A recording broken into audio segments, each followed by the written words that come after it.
காலுக்கு நடுவில் உள்ள ஹேரை கட் பண்ணிட்டு நீ கேபிளை கட் பண்ணிடாதானே.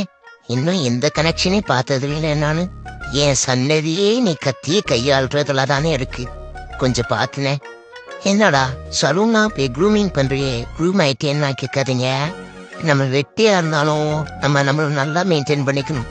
செல்ஃப் கேர் அது ரொம்ப முக்கியம்ல. பத்தாவதுக்கு சேலரி வந்துருச்சு, தீபாவளி வேற வரப்போகுது. அதான் கொஞ்சம் டிப்டாப்பா இருக்கலாமேன்னு கிளம்பி வந்துட்டோம். அதுல ஒண்ணு பாருங்க, இந்த பையன் முடிவிட்டாம டயட் மெயின்டைன் பண்ணாம சுத்தினாலும் நம்மள கரெக்டா மெயின்டைன் பண்ணிடுறான்.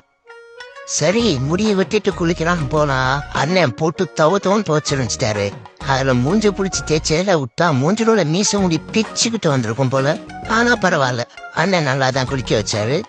சரி நம்மளாம் துவச்சு தொங்க விட்டாங்கன்னு பார்த்தா அங்க ஓரமா ஒருத்தன் நாக்க தொங்க போட்டு நாக்கூட்டாய் உட்காந்துருந்தான். இன்னொருத்தன் கறி வாங்கிட்டு வந்து மருந்து போட்டுட்டு இருந்தான். பார்க்கவே கொஞ்சம்